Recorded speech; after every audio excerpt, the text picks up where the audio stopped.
Hello everyone, welcome to our channel MP board English medium. आज की इस video में मैं आपको बताने जा रहा हूँ पेपर प्रेजेंटेशन के बारे में। मैंने कब बहुत पहले से सोच के रखा था कि आपके लिए मैं पेपर प्रेजेंटेशन की वीडियो लेके आऊँगा, पर जैसा कि मैंने बोला है कि मैं आपके एग्जाम्स लेने वाला हूँ। 1 तारीख से आपके जो पेपर है, सैम्पल पेपर्स आपको दूंगा, जिससे कि आप अच्छी तरह से प्रैक्टिस कर पाओ। तो उससे पहले मैं चाहता था कि आपको पूरे पेपर प्रेजेंटेशंस बता दूँ मैं सब्जेक्ट वाइज, ताकि आप इस पेपर प्रेजेंटेशन को यूज़ करो और अच्छे नंबर लेके आओ अपने जो पेपर है उन सब में। ये पेपर प्रेजेंटेशन की वीडियो आपके लिए काफ़ी ज़्यादा बेनिफिशियल होने वाले हैं। सो आपको बोलूँगा कि अगर अभी तक आपने मेरे चैनल को सब्सक्राइब नहीं किया है तो सब्सक्राइब कर लो। बिकॉज आपको अगर पेपर प्रेजेंटेशन की ही मैं बात करूँ तो यूट्यूब पे बहुत सारे अच्छे अच्छे यूट्यूबर्स के वीडियो मिल जाएंगे पेपर प्रेजेंटेशन पे, जिनको आप चाहो तो देख सकते हो। पर स्पेसिफिकली एमपी बोर्ड वालों के लिए आपको कहीं पेपर प्रेजेंटेशन नहीं मिलने वाले। ये वीडियोस मैं स्पेसिफिकली एमपी बोर्ड वाले बच्चों के लिए बना रहा हूँ, क्योंकि एमपी बोर्ड से मैं भी था। अगर आपने मेरा रिजल्ट वगैरह नहीं देखा है तो कई वीडियोज़ में मैंने दिखा दिया है। इस वाले वीडियो में मैं आपको हिंदी का पेपर प्रेजेंटेशन बताने वाला हूँ, किस तरह से आपको हिंदी का पेपर लिख के आना है ताकि आपको अच्छे से अच्छे स्कोर मिले। अगर मेरी बात करूँ गाइज में, तो मैं वो उस टाइप का बच्चा था कि मुझे अभी तक बात बता रहा हूँ मैं, बड़ी ई कौन सी होती है और छोटी ई कौन सी होती है, इसमें अभी तक डिफरेंस नहीं समझता। आई होप आप में से भी बहुत सारे बच्चे ऐसे ही होंगे जिनको ये सारी चीज़ें नहीं समझती। बड़ा वो कौन सा है, छोटा वो कौन सा है, ये मात्रा वो मात्रा, मात्राओं में काफ़ी मिस्टेक होती है।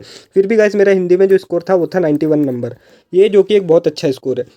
तो ये सारी जो अपनी मिस्टेक्स रहती है, जैसे मात्राओं की मिस्टेक और जो छोटी छोटी माइनर मिस्टेक्स हो गई, जैसे गलतियाँ, हाँ, ये अपना मात्राओं की मिस्टेक हो गई, अलग अलग स्पेलिंग मिस्टेक, हमारी बहुत सारी छोटी छोटी गलतियाँ, इन सब के कारण लोगों को लगता है कि हमारे काफ़ी ज़्यादा मार्क्स कट जाते हैं, पर ऐसा नहीं होता। आपके सामने मैं खुद प्रूफ दे रहा हूँ और मैं खुद बता भी रहा हूँ।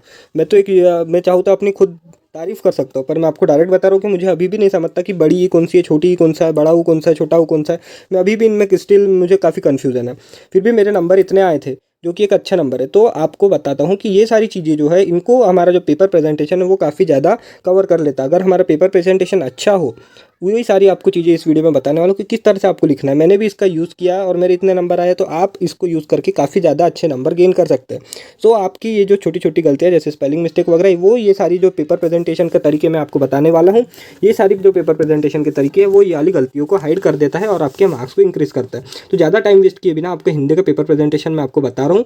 आप बिल्कुल ध्यान लगा के इसको देखिए। अगर वीडियो स्टार्ट किए तो एंड तक देखिए। हो सकता है पूरी तरह लंबा हो थोड़ा सा वीडियो, पर आपको पूरी तरह से हिंदी में क्वेश्चन नंबर 1 से लेके क्वेश्चन नंबर 28 जो पूरा पहले से लेके आखिरी क्वेश्चन तक कैसे लिखना है सब कुछ बताऊंगा, तो वीडियो को एंड तक जरूर देखना। तो हम स्टार्ट करते हैं पहले क्वेश्चन से। ये देखिए गाइस, मैंने आपको खुद अपने हाथों से लिख के दिया है कि किस तरह से आपको प्रेजेंट करना है। तो ये 2020 का पेपर है, जो कि मैंने खुद ने दिया था और मैंने आपको नंबर बताया। इसी पेपर को देखे मेरे इतने नंबर आए थे, और उसी के रिलेटेड मैं अपनी कॉपी तो नहीं दिखा सकता आपको, क्योंकि वो मेरे पास है नहीं, पर आपको मैं जिस तरह से पेपर लिखा था पूरा पेपर प्रेजेंटेशन बताऊंगा। उसी के साथ आपको एंड में जो टॉपर था 2019 का, उसकी भी टॉपर की जो कॉपी है वो भी दिखाऊंगा। वो भी देखना चाहिए आपको कि टॉपर किस तरह से अपने जो कॉपी है उसका प्रेजेंटेशन लिखते हैं।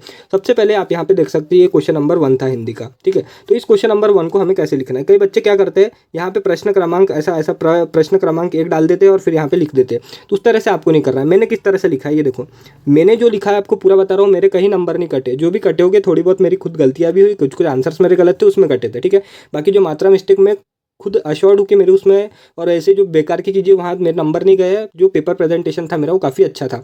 तो आपको किस तरह से लिखना है, जैसे प्रश्न क्रमांक आपको इस तरह से लिखना है। मैंने किस तरह से लिखा है देखो, बीचों बीच में आपकी आंसर शीट इसी टाइप की रहती है जिसे मैंने दिखाई है। अगर आप चाहो तो यहाँ पे एक लाइन भी ड्रॉ कर सकते हो, अगर नहीं करना तो ना करो। अगर कर भी लिया तो कोई नंबर नहीं कटते, ऐसा कुछ नहीं होता। ये बस एक मिथ्स है। आप चाहो तो लाइन ड्रॉ कर सकते हो, मैंने खुद करके आया था, ठीक है।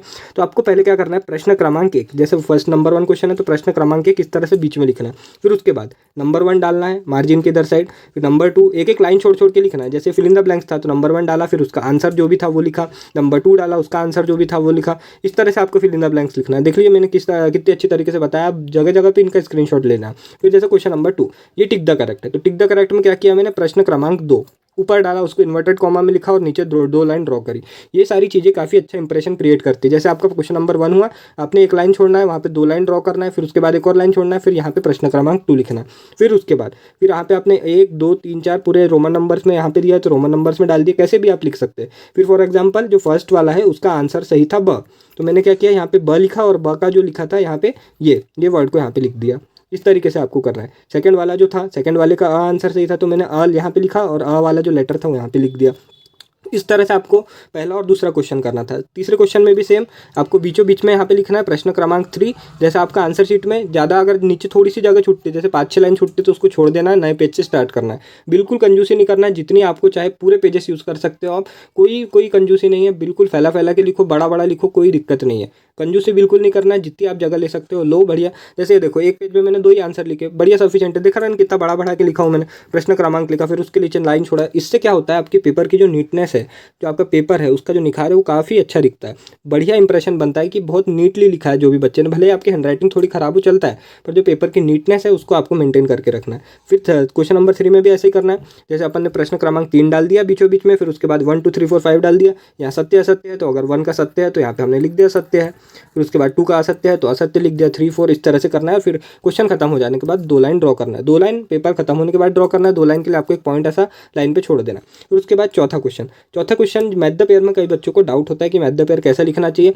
सामने लिख के आना पड़ता है, जैसे 1 लिख दिया फिर उसके सामने उसका आंसर, या फिर जोड़ी हमको मिला के आना पड़ता है। तो मेरे खुद की बताऊँ तो मैच द पेयर का मतलब क्या होता है, पेयर को मैच करना। तो आप अगर इस तरह से करके आते हो, मैंने अपने पेपर में ऐसे ही करके आया था। मैंने पूरा आपको ये क्या करना है, क डाल देना है यहाँ पे। जैसे प्रश्न क्रमांक 4 आपने डाल दिया यहाँ ऊपर में आंसर शीट के बीचों बीच में, फिर उसके बाद यहाँ पे क डाला, यहाँ पे ख डाला। फिर क में जो है ये जितनी सारी चीज़ें हैं ये पूरी उतार दी, और यहाँ की जो सारी चीज़ें थी ये भी उतार दी हमने यहाँ पे। तो इस तरीके से आपको करके आ जाना है। फिर उसके बाद जो सही आंसर है उसको मैच करके आ जाना है। मैंने तो मैच ही करके आया था, मैंने सामने आंसर नहीं लिखे थे। टू बी क्लियर, मैंने सामने आंसर नहीं लिखे थे। मैंने जो किया था मैच करके आया था, क्योंकि मैच द कॉलम का मतलब मैच करना होता है। आपके कोई नंबर नहीं काटने वाला, आप कैसे भी लिखो, चाहो तो आप इस तरीके से भी लिख सकते हो। फिर ऐसा होने के बाद तो प्रश्न क्रमांक 5 आप देख सकते हो यहाँ पे एक वाक्य में यानी 1 वर्ड आंसर आपको बताना है। तो उसका भी सेम, जैसे हमने प्रश्न क्रमांक 5 यहाँ पे बीचों बीच में डाल दिया आंसर शीट के। फिर उसके बाद number 1, number 2, number 3, number 4, number 5, एक वाक्य में आंसर देना है। तो नंबर 1 डाला, फिर यहाँ पे आंसर लिखा, नंबर 2 यहाँ पे आंसर लिखा, क्वेश्चन खत्म हुआ। फिर हमने 2 लाइन ड्रॉ कर दी। फिर उसके बाद छठवां क्वेश्चन आता है। ये 2 मार्क्स के क्वेश्चन है। कई बच्चे बोलते हैं 2 मार्क्स में हमें कितना लिखना चाहिए। तो ये देखो आपकी जो आंसर शीट है उसके अकॉर्डिंग आपको ज़्यादा से ज़्यादा 6 से 7 लाइन में इसका आंसर लिख के आ जाना है। कैसे करना है, प्रश्न क्रमांक अगर मेरे को 6 लिखना है, 6 कर रहा हूँ मैं एक और एडवाइस दूंगा कि सीक्वेंस में पेपर को करके आना। कई लोग बोलते हैं कि जो क्वेश्चन बन रहे हैं वो पहले लिखो, फिर बाद में आखिरी वाले कर देना, आखिरी में जो नहीं आ रहे थे उनको आखिरी में करना। तो ऐसा नहीं करना है, जो आपको नहीं आ रहा उसके लिए जगह छोड़ देना, पर जो पेपर है वो सीक्वेंस में करते हो। अगर एक सीक्वेंस में करते हो ना तो टीचर के सामने भी उसको भी काफ़ी आसानी होती है पेपर को चेक करने में, और जितना आप उसको तंग करोगे उतना ज़्यादा वो आपके नंबर काटेगा। तो आपको जितना हो सके पेपर को ईजी और सीक्वेंस मैनर, जो सीक्वेंस है उसके मैनर में लिख के आना पेपर को। जैसे क्वेश्चन नंबर 6 की बात करें हम, तो क्वेश्चन नंबर 6 ये देखो हमारे टाइम ये था, ये पुस्तक पढ़ने वाला, ठीक है, पुस्तक पढ़ने की आदत क्यों कम होती जा रही है। तो इसमें आपको एक ट्रिक बता रहा हूँ। देखो ये जो क्वेश्चन है यहाँ पे देख सकते हो आप, जो बच्चा जिसको आंसर कुछ भी नहीं आता, फॉर एग्जांपल आपको ये क्वेश्चन था कि पुस्तक पढ़ने की आदत कम क्यों होती जा रही है, तो आपको इसका आंसर नहीं पता, मैं मान रहा हूँ आप भी मान रहे हो नहीं पता है, तो फिर भी आपको क्या लिख के आना, लिखना तो है यार कुछ ना कुछ, खाली तो हमको छोड़ना नहीं है। प्रश्न क्रमांक 6 मैंने डाला यहाँ पे। अगर मैं और वाला क्वेश्चन कर रहा हूँ तो यहाँ पे मुझे अथवा लिख के आना पड़ेगा, आगे बताऊंगा आपको। फॉर एग्जांपल 6वें का मेरे को आला करना था, तो पुस्तक पढ़ने की आदत क्यों कम होती जा रही है, तो उसमें क्या लिखना है, आज के इस बदलते युग में पुस्तक पढ़ने की। ये देखो ये आप कुछ क्वेश्चन से ही आपको आंसर ढूंढना है। पहले की जो कुछ लाइन्स है, देखो 2-3 लाइन, इतनी जो लाइन्स मैंने लिखी है ये मैंने क्वेश्चन से ही निकाली है। देखो आज के इस बदलते युग में पुस्तक पढ़ने की आदत कम होती जा रही है क्योंकि, ये देखो 3 लाइन बिल्कुल क्वेश्चन की वैसी उतार दी मैंने। इससे क्या हुआ, मेरा आंसर कुछ तो हो गया। जिनको कुछ नहीं आता वो एटलीस्ट ये तो लिख देना। जैसे क्वेश्चन ये था कि पुस्तक पढ़ने की आदत क्यों कम होते जा रही है, तो आपको थोड़ा सा लिखना है और बताना है कि इसीलिए कम होते जा रही है। समझ रहे हो ना मेरी बात को। तो इस तरीके से आपको आंसर लिखना और ज़्यादा से ज़्यादा 6 से 7 लाइन में 2 नंबर के आंसर को खत्म करना। फिर हम आगे बढ़ते हैं 7वें क्वेश्चन पे। 7वां क्वेश्चन भी ऐसे ही 6वें जैसा आपको बताया। 7वें क्वेश्चन में प्रश्न क्रमांक 7 डाल देना है। जैसे 7वें क्वेश्चन में मेरे को और वाला क्वेश्चन आ रहा था, जैसे वाला क्वेश्चन मेरे को करना था, तो यहाँ पे मैं डाल दूंगा अथवा। अथवा का मतलब वो समझ जाएगा कि लड़के ने या जो भी बच्चा है उसने और वाला क्वेश्चन किया है।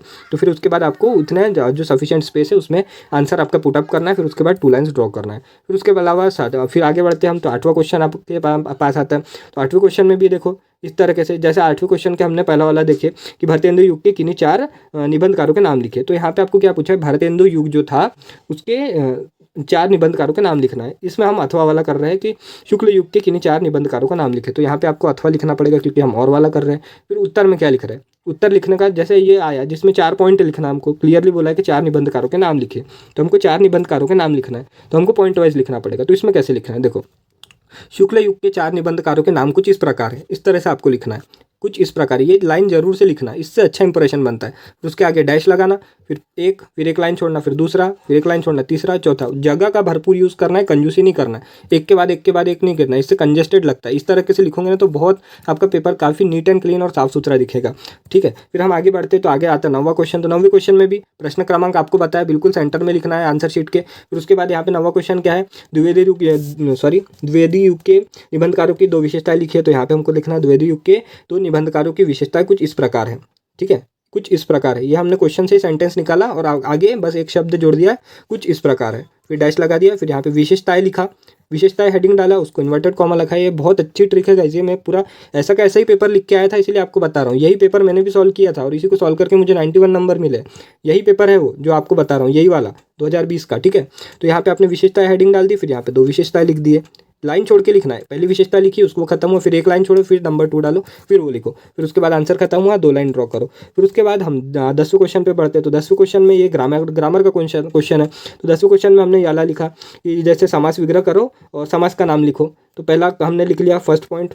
ठीक है, प्रश्न नंबर 10 डाला, अथवा वाला कर रहे थे तो और वाला हमने लिख लिया, अथवा लिख दिया वहाँ पे। नंबर 1 डाला, फिर यहाँ पे हमको क्या करना था, समास विग्रह करना था और उसका नाम लिखना था। तो पहले नंबर 1 डाल दिया और नंबर 1 का जो क्वेश्चन था वो डाल दिया। फिर उत्तर लिखा, फिर यहाँ पे पहले लिखा समास विग्रह करके यहाँ पे 2 लाइन ड्रॉ करी, फिर समास विग्रह का जो आंसर है वो लिखा, फिर उसके बाद समास का नाम लिखा, ऐसा हेडिंग डाली वहाँ पे समास का नाम, फिर यहाँ पे एरो बनाया और जो समास था जैसे बहुव्रीहि समास, द्विगु समास जो भी था उसका समास का नाम लिखा।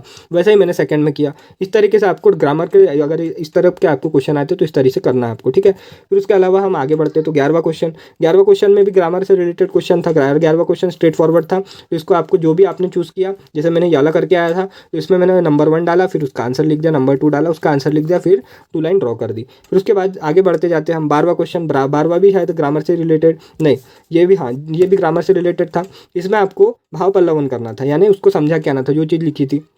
तो ये जननी जन्मभूमि स्वर्ग से महान है, इसको पहले मैंने हेडिंग डाला, उत्तर लिखा है, उसको हेडिंग डाला कि जननी जन्मभूमि स्वर्ग से महान है। फिर उसके बाद भाव पल्लवन हेडिंग डाला, फिर भाव पल्लवन को हेडिंग डाल के उसके नीचे 2 अंडरलाइन ड्रॉ करा और यहाँ से लिखना चालू किया। यहाँ से लिखा मैंने, पहले इतना ही लिखा आधी लाइन में, उसके नीचे भी आधी लाइन में, फिर उसके बाद पूरी लाइन में लिखा। इस तरीके से ना एक काफ़ी प्रोफेशनल वाला इंप्रेशन बनता है कि जो बच्चा प्रेजेंटेशन दे रहा है हमको काफ़ी अच्छा है। फिर उसके बाद जैसे आपके पास ऐसे 5-6 लाइन बच गई तो इनको छोड़ देना, यहाँ पे कुछ नहीं करना है कुछ भी। मैंने यहाँ पे ऐसे जानबूझ के लिखा है ताकि आपको समझ में आए कि अगर इतनी लाइन बचती है तो छोड़ देना है, दूसरे वाले पेज से हमको स्टार्ट करना है। कंजूसी नहीं करना है कि यहाँ पे हमने एक और 13वां क्वेश्चन चालू कर दिया, वो आधा ही आया। यहाँ पे एक पेज में पूरा एक आंसर आना चाहिए, ऐसी कोशिश करना। आधा इधर, आधा इधर, आधा वाले पेज पे, आधा वाले पेज पे, इस तरह से नहीं करना। आपको पेजेस की कोई कमी नहीं है, बिल्कुल छोड़ देना, थोड़ी बहुत लाइन बची तो। फिर उसके बाद आगे बढ़ते हो तो 13वां क्वेश्चन क्या था हमारा, ये भी ग्रामर से रिलेटेड क्वेश्चन है। तो यहाँ पे देखो, यहाँ पे आपको इस तरीके से लिखना है। पहला पॉइंट लिखा हमने, फिर उसका अर्थ, आपको इस चीज़ का अर्थ पूछ रहा है वो, तो अर्थ लिखना है हमको पहले। क्या अर्थ लिखा, फिर डैश मारा, उसका जो मतलब था वो लिखा, फिर वाक्य में प्रयोग हेडिंग डाली, उसको अंडरलाइन किया, फिर वाक्य में प्रयोग किया, ऐसे सेकंड वाले का कर दिया। तो इस तरीके से आपको पेपर लिख के आना है। ठीक है, 14वां क्वेश्चन, 14 क्वेश्चन भी आप देख सकते होगे। यहाँ पे पूछ रहा है, यहाँ पे क्या हमको लिखने बोल रहा है, समुच्चारित शब्द।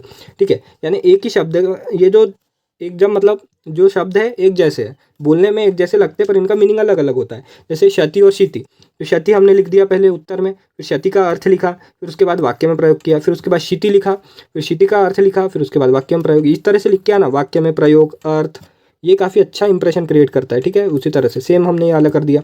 उसके अलावा आगे बढ़े तो आगे यहाँ पे विलोम शब्द लिखना था। तो क्या लिखा हमने, पहला पॉइंट डाला कड़वा, फिर यहाँ पे हेडिंग डाली विलोम शब्द, फिर कड़वा का विलोम शब्द लिखा, फिर दूसरा पॉइंट डाला यहाँ पे धनी, फिर यहाँ पे विलोम शब्द हेडिंग डाली, फिर धनी लिखा, जो विलोम शब्द था वो लिखा।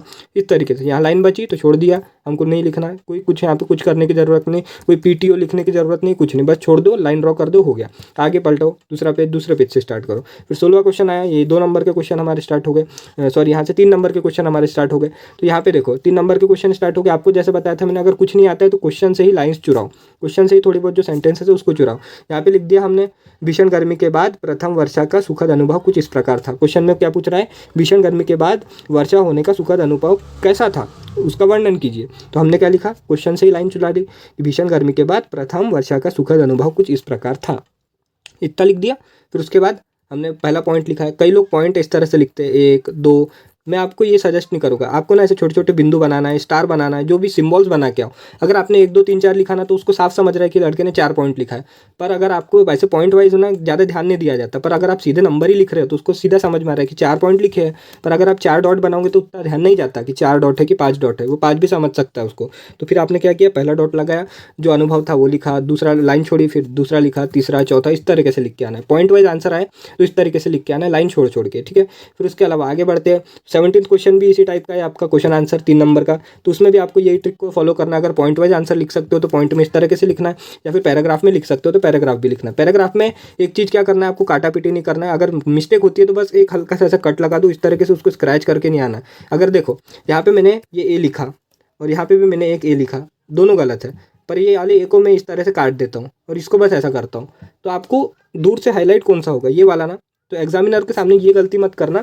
अगर आप इस तरह से काट काट के आ जाते हो तो उसको अच्छे तरीके से दिख रहा है कि हाँ कुछ गलत है, पर इसको ऐसी छोटा सा आप कट लगा दोगे तो उसको उतना समझ में नहीं आता। तो आपको ऐसा गोद के नहीं आना है, एक हल्का सा आपको मार्क लगा देना कि कट कर दिया मैंने, ठीक है। फिर उसके अलावा 17 से लेके बाकी जो क्वेश्चन है वो एक जैसे ही है, जैसे 18 19 20 21 22, ये सारे क्वेश्चन एक जैसे हैं। 22 23 या 23 नंबर का क्वेश्चन है, ये पूरे एक जैसे। तो आपको जो मैंने फॉर्मेट बताया ये वाला, इसी को फॉलो करते जाना है कि अगर पॉइंट वाइज लिख सकते हो तो पॉइंट वाइज लिखो, या फिर पैराग्राफ में तो पैराग्राफ में। कैसे लिखना है वो बता दिया आपको मैंने। क्वेश्चन नंबर बिल्कुल बीचों बीच में डालना है आंसर शीट के, फिर यहाँ पे साइड में उत्तर लिखना है। फिर पॉइंट वाइज लिख सकते हो तो जैसा बताया कि क्वेश्चन से कुछ लाइन्स चुराना है, इस प्रकार है, इसीलिए है, क्योंकि, तो इस तरीके से आपको आगे लिखना है। फिर उसके पॉइंट लिखना है, या फिर अगर पैराग्राफ तो पैराग्राफ लिखना है। फिर जैसे ये हो गया, फिर उसके बाद 2 लाइन हमको ड्रॉ कर देना। फिर उसके बाद हम आते हैं हमारी वाले 24 नंबर के क्वेश्चन पे, जो कि है आपके, हम बोलते हैं एक्सट्रैक्ट। तो इसको कैसे लिखना है, जैसे आपने पहला वाला चूज़ किया, ये 24 नंबर का क्वेश्चन था, इसमें और वाला भी है और ये वाला भी है। जागो फिर एक बार वाला हमने चूज़ किया, जागो फिर एक बार वाला हमने चूज़ किया। तो यहाँ की कुछ लाइन 1 2 वर्ड चूज़ कर लिए हमने,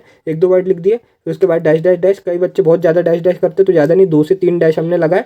फिर आखिर के कुछ वर्ड लिख दिए। क्वेश्चन मार्क हमने यहीं पे लिखा है, क्वेश्चन नंबर बीचों बीच में आंसर शीट के। फिर यहाँ उत्तर, सबसे पहले हमने हेडिंग डाली संदर्भ। संदर्भ लिखना है कि प्रस्तुत काव्यांश या प्रस्तुत गद्यांश हमारे पाठ इस मकरंद भाग 2 कक्षा 12वीं की पुस्तक मकरंद भाग 2 के पाठ इससे लिया है, जिसके की लेखक या जिसके की कवि ये है। इसमें संदर्भ लिखना है, उसका प्रसंग लिख के आना है कि इसमें क्या क्या बोलना की कोशिश कर रहे हैं, फिर उसकी व्याख्या यानी कंक्लूजन क्या निकल रहा है उसका, इस तरीके से आपको लिख के आना। अगर शब्दार्थ आप लिख सकते हो तो शब्दार्थ भी आप इसमें लिख सकते हो संदर्भ के बाद, ठीक है। इस तरह से वाला क्वेश्चन करना है। फिर आप यहाँ अपन आते हैं 25वें क्वेश्चन। ये है आपके अनसीन पैसेजेस 25 और 26, 25 वाला यानी ये वाला क्वेश्चन, और ये जो 26 वाला जो दिख रहा है आपको ये अनसीन पैसेज। इनका आंसर कैसे लिखना है, सबसे पहले देखो आपको क्या करना है। 25 नंबर का क्वेश्चन में कर रहा था, बीच में हेडिंग डाली 25 नंबर के क्वेश्चन की, यहाँ से कुछ पहले के 2 वर्ड और आखिरी के 2 वर्ड इस तरीके से लिख दिए। फिर उसके बाद हेडिंग 1 डाली, नंबर क्वेश्चन नंबर 1, फिर उसका आंसर। क्वेश्चन नंबर 2 सब क्वेश्चन है उसका आंसर, क्वेश्चन नंबर 3 उसका आंसर, क्वेश्चन नंबर 4 उसका आंसर, क्वेश्चन खत्म। फिर उसके बाद 2 लाइन्स। वैसे यहाँ पे करना है पोयम में 26 नंबर का क्वेश्चन, ये अनसीन पोयम है। ये जो 25 वाला था ये अनसीन पैसेज था, ठीक है। तो अनसीन पोयम में भी ऐसे करना है, कुछ 2 वर्ड सामने के 2 वर्ड आखिरी के और डैश डैश करके इस तरह से लिखना है। फिर यहाँ पे क्वेश्चन नंबर 1 हमको डालना है, रोमन नंबर में 1, फिर उसका आंसर 2 उसका आंसर। अनसीन पैसेजेस पे मैं एक वीडियो लेके आऊँगा कि आपको किस तरीके से अनसीन पैसेजेस को सॉल्व करना है, ठीक है, उसकी टेंशन बिल्कुल मत लो। फिर हम आते हैं पेपर के एंड में। तो एंड में आता है हमारा 27 नंबर पे लेटर राइटिंग। लेटर राइटिंग पे मैंने स्पेसिफिकली वीडियो बनाई है, जैसे यहाँ पे 2 है तो इसमें से एक लेटर है फॉर्मल यानी आपका फॉर्मल लेटर, और दूसरा है इनफॉर्मल यानी औपचारिक, और एक अनौपचारिक। तो उस पर मैंने स्पेसिफिकली वीडियो बनाई है, उसमें बताया भी आपको, दोनों का फॉर्मेट बताया है किस तरीके से आपको लेटर राइटिंग करना है। लेटर राइटिंग का अगर आपने वीडियो नहीं देखा तो उसको देख लेना। लेटर राइटिंग नए पेज से चालू करना है और उसी पेज पे ही खत्म करना है। ऐसा नहीं कि आधा लेटर वाले पेज पे और आधा लेटर दूसरे पेज पे लिखा है, नहीं, नए पेज से चालू करो, चाहे कितनी भी गैप छूट रही हो दूसरे पेज पे छोड़ दो, कोई ज़रूरत नहीं है उसको फिलअप करने की।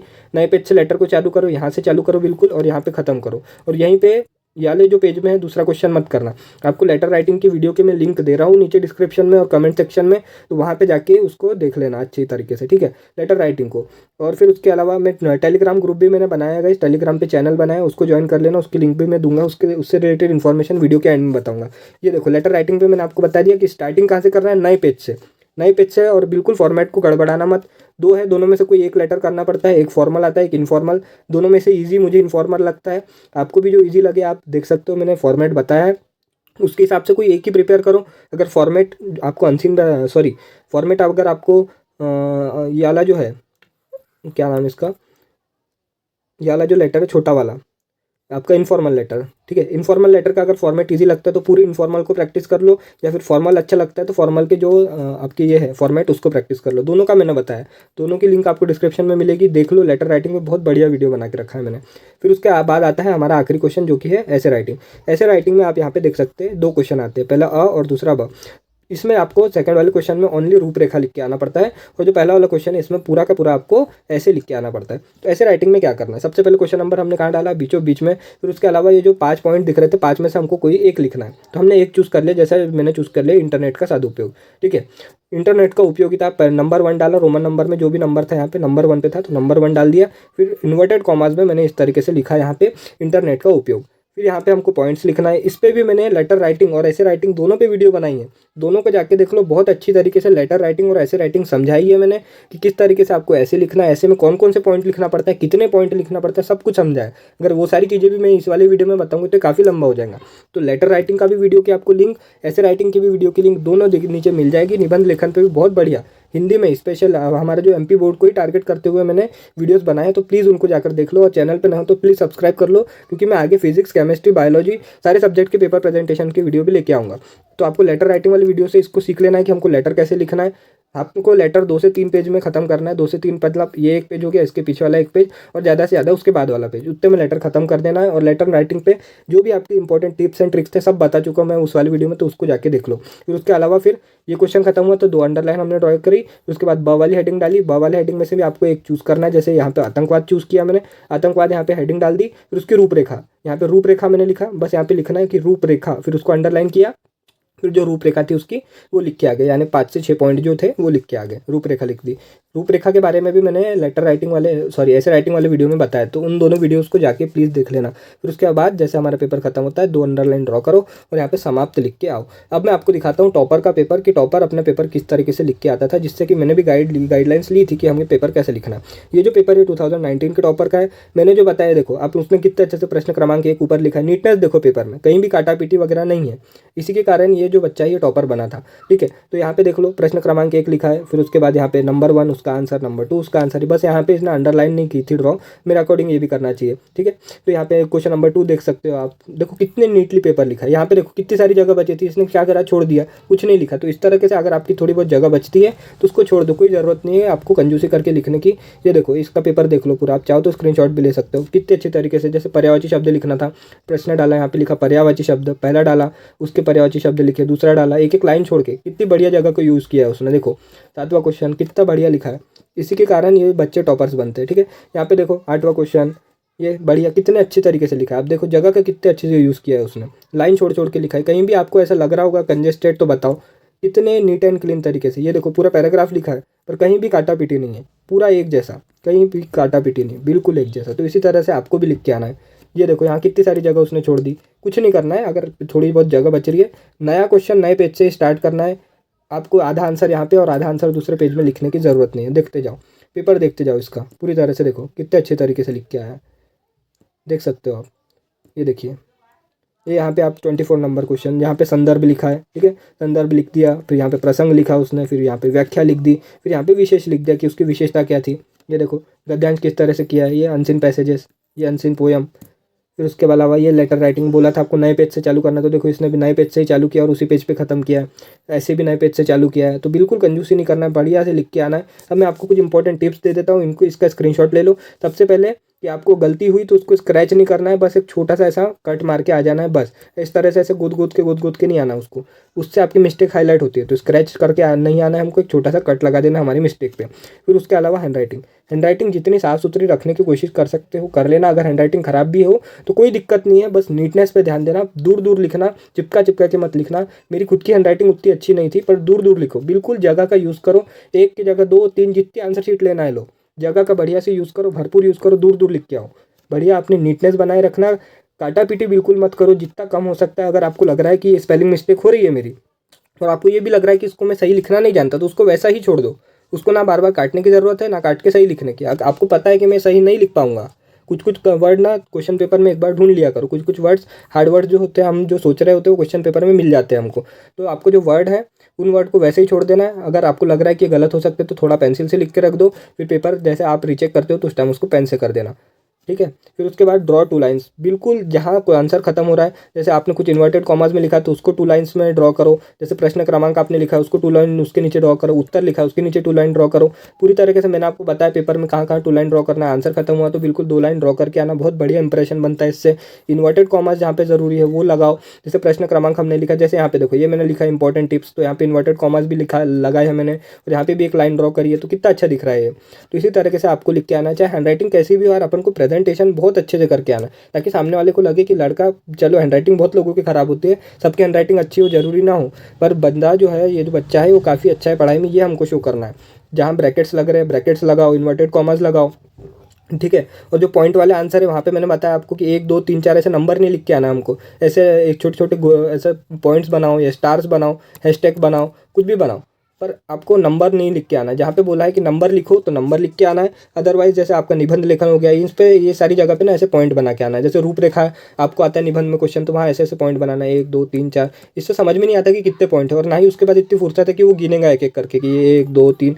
अगर आपने वही नंबर लिख दिया तो वो आखिरी पॉइंट देख लेगा आखिरी कौन सा, अगर 5वां है तो 5 नंबर का इसने लिखा है, सीधा समझ जाएगा। वहीं अगर आप इसका यूज़ करते हो तो ये काफ़ी ज़्यादा बेनिफिशियल होता है। आई होप आप सभी को ये वीडियो काफ़ी पसंद आया होगा। आपको बता देता हूँ, मैंने जो टेलीग्राम चैनल बनाया उसका लिंक मैं आपको डिस्क्रिप्शन में दे रहा हूँ, वहाँ पे आप उसको जाके ज्वाइन कर सकते हो। वहाँ पे मैं आपको सारे जो मेरे फर्दर वीडियोज़ है उनकी इन्फॉर्मेशन या फिर जो काम की पीडीएफ्स वगैरह है वो प्रोवाइड करता रहता हूँ। तो अगर आपने उसको ज्वाइन नहीं किया तो प्लीज़ वहाँ पर जाके ज्वाइन हो जाइए, और अपने दोस्तों में इस वीडियो को प्लीज़ शेयर कीजिए। Thank you for watching the video. मिलते हैं आपसे नेक्स्ट वीडियो में।